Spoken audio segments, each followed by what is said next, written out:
Análises Bíblico-Científicas, capítulo 1, parte 2. Durante sua estadia neste mundo, entre nós, Jesus Cristo em nenhum momento precisou provar sua humanidade. Qualquer um que o contemplava tinha suas convicções. Esse é um homem. Isto é tão verdade que por diversas vezes intentaram contra ele, o desafiaram e por fim o mataram. Ora, quem seria o louco de fazer tais coisas se soubesse que tal pessoa era o Deus verdadeiro? E no decorrer da história, a Igreja também não tem tido muitos problemas em demonstrar a humanidade de Cristo. O maior desafio tem sido crer e demonstrar sua divindade. Por isso me deterei apenas nesse ponto, sua divindade. Me atrevo a dizer, segundo o meu raciocínio, que a divindade de Jesus Cristo é, sem dúvida nenhuma, a doutrina de maior importância à nossa fé cristã, seja ela no aspecto teológico, filosófico, científico e humanístico. Nenhuma outra religião tem doutrina semelhante. Aliás, essa é a principal doutrina que diferencia o cristianismo das demais religiões, inclusive dos segmentos paralelos ao cristianismo ortodoxo. Digo ainda que ela é como uma chave mestra que abre e fecha todas as demais doutrinas da Bíblia Sagrada. A doutrina do pecado, da salvação, do juízo, da trindade divina e todas as demais. Para isso, irei recorrer a alguns trechos das Escrituras, já que aqueles que se opõem a essa doutrina a têm, como já disse, palavra de Deus. Bom, primeiro considere a seguinte brincadeira ou jogo que farei contigo. Imagina que tem um animal escondido em um compartimento e você terá que adivinhar que animal é esse. Após algumas tentativas, você apela às dicas e eu começo. Tem 4 patas. Com essa, você pode excluir alguns animais e incluir outros, mas não é conclusivo, por isso precisa de outras. É muito comum as pessoas o terem nas casas como estimação. Ah, sim. Agora podemos excluir muitos outros e até arriscarmos algum palpite. Pode ser um cachorro, ou um gato, ou até mesmo um coelho, ou outras opções. Mas o mais provável é que seja cão ou gato, pela dica dizer muito comum tê-lo em casa. Logo, a próxima dica será conclusiva. Esse animal muitos usam como guardião de seus lares. Bom, agora não restaria dúvida que estamos tratando de um cachorro. Mas, não obstante a isso, daremos mais dicas para não restarem dúvidas. Seu som emitido chamamos de latido. É um mamífero, suas patas possuem 5 dedos e todos com unhas. Aqueles que não possuem raças definidas são designados de vira-latas e por aí vai. Ninguém em são juízo arriscaria que estamos falando de outro animal que não seja o cachorro. O mesmo raciocínio aplicamos sobre a Bíblia Sagrada ao estudarmos a natureza de Jesus Cristo. Será que ela dá pista de que esse homem é apenas mais um humano que por aqui viveu? Ou ainda é um homem com características celestiais, mas que, no entanto, não são suficientes para dizermos que é divino? Ou ela nos apresenta características conclusivas que não temos outra opção a não ser declararmos como os apóstolos, porquanto nele habita corporalmente toda a plenitude da divindade. Colossenses capítulo 2, versículo 9. Começamos com as seguintes características: o perdão de pecados. Imagine que eu lhe devo R$100 e um terceiro vem até mim e diz: Osair, a sua dívida está perdoada. Não precisa se preocupar, mas em pagar o João, entre aspas. Vá e use seu dinheiro em seu próprio benefício, pois essa dívida está perdoada. É de se esperar que você logo irá se manifestar contrário e dirá: quem é o fulano de tal para perdoar essa dívida? Tu deves para mim e não para este terceiro. Somente eu posso perdoar-lhe, uma vez que tu deves para mim e não para o fulano de tal. Pois bem, analisamos a seguinte passagem de Marcos, capítulo 2, versículo 1 ao 12. Dias depois, entrou Jesus de novo em Cafarnaum, e logo ocorreu que ele estava em casa.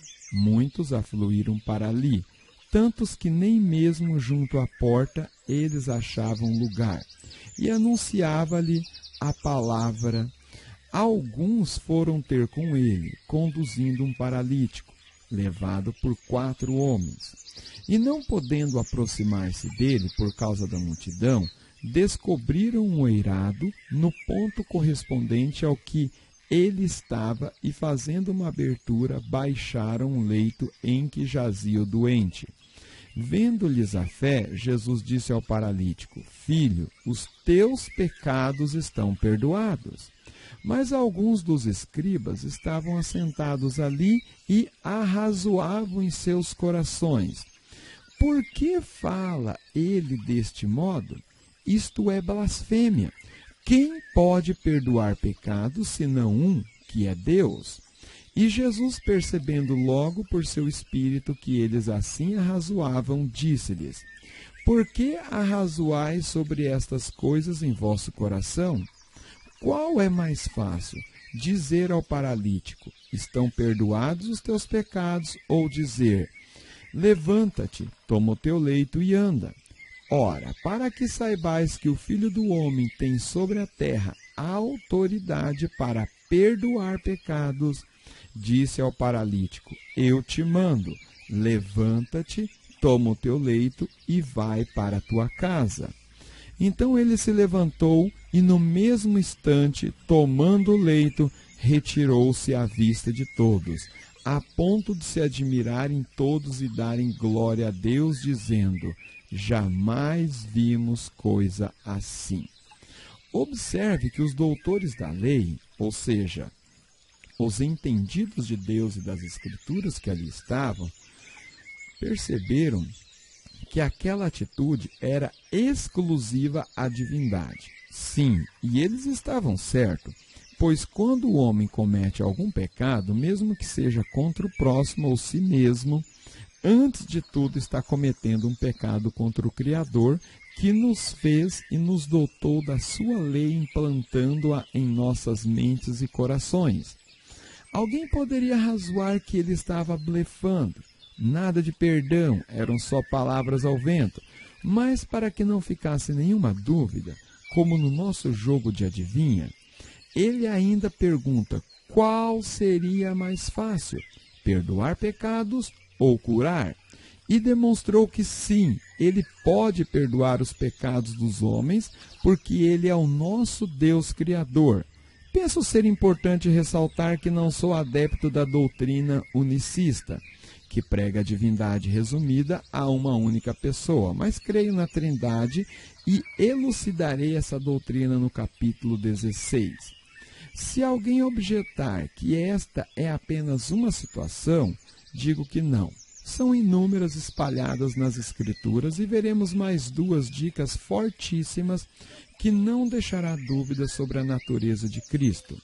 Nosso Deus é revelado nas Sagradas Escrituras como um Deus bondoso e que concede os desejos do coração daqueles que estão de acordo com os seus propósitos e desígnios. Entre aspas, confia no Senhor e faze o bem. Habita na terra e alimenta-te da verdade. Agrada-te do Senhor e Ele satisfará os desejos do teu coração. Entrega o teu caminho ao Senhor, confia nele e o mais Ele fará. Salmos 37, versículo 3 ao 5. Entre aspas, se permanecerdes em mim e as minhas palavras permanecerem em vós, pedireis o que quiserdes e vos será feito. Evangelho de São João, capítulo 15, versículo 7. E tudo quanto pedirdes em meu nome, isso farei, a fim de que o Pai seja glorificado no Filho. Se me pedirdes alguma coisa em meu nome, eu farei. Se me amais, guardareis os meus mandamentos. Evangelho de São João, capítulo 14, versículo 13 ao 15. Mas há algo que Deus não dá e nunca daria a ninguém, porque é exclusividade dele. Não é poder, porque isso ele tem dado a muitos no decorrer da história. Também não é sabedoria, isso ele nos incentiva a pedir e nos concede com prazer. Também não é riqueza, pois também tem concedido a muitos. O que ele não abre margem de negociação com nenhuma criatura é a sua glória. Sim, Deus não a dá a outrem. Isso é bem claro nos seus mandamentos. Isaías, capítulo 42, versículo 8. Eu sou o Senhor, este é o meu nome. A minha glória, pois, a outrem não darei, nem o meu louvor a imagens de escultura. Mateus, capítulo 4, versículo 9 a 10. E lhe disse: tudo isto te darei se prostrado me adorares. Então Jesus lhe ordenou: retira-te, Satanás, porque está escrito: ao Senhor teu Deus adorarás e só a ele darás culto. Qualquer ser que exigir, incentivar ou simples aceitar glórias, mesmo que seja de pessoas das mais ignorantes possíveis, estará automaticamente fora dos planos de Deus e tornando-se abominação diante dele. Aqui entre nós, neste mundo, nosso Senhor Jesus Cristo não pediu e muito menos exigiu a adoração dos homens. Isso porque deixou bem claro que seu propósito era glorificar ao Pai e nos deixar o exemplo a seguir. Evangelho de São João, capítulo 17, versículo 4. Eu te glorifiquei na terra, consumando a obra que me confiaste a fazer. No entanto, quando alguém lhe adorava, não o repreendia. Vejamos. E perguntavam: onde está o recém-nascido rei dos judeus? Porque vimos a sua estrela no oriente e viemos para adorá-lo. Entrando na casa, viram um menino com Maria, sua mãe. Prostrando-se, o adoraram, e abrindo seus tesouros, entregaram-lhe suas ofertas, ouro, incenso e mirra. Evangelho de Mateus, capítulo 2, versículo 2 e 11. Evangelho de Mateus, capítulo 8, versículo 2 e 3, nos diz: e eis que um leproso, tendo se aproximado, adorou-o, dizendo: Senhor, se quiseres, podes purificar-me. E Jesus, estendendo a mão, tocou-lhe, dizendo: quero, fica limpo. E imediatamente ele ficou limpo da sua lepra. E os que estavam no barco o adoraram, dizendo: verdadeiramente és filho de Deus. Evangelho de Mateus, capítulo 14, versículo 33. E eis que Jesus veio ao encontro delas e disse: salve! E elas, aproximando-se, abraçaram-lhe os pés e o adoraram. Mateus, capítulo 28, versículo 9. Então eles, adorando-o, voltaram para Jerusalém, tomados de grande júbilo.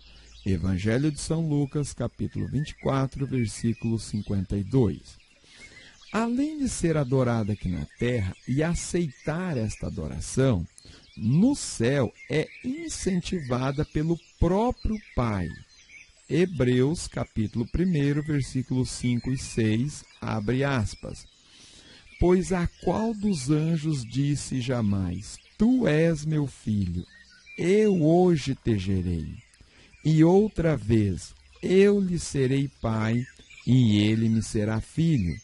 E novamente, ao introduzir o primogênito no mundo, diz: e todos os anjos de Deus o adorem.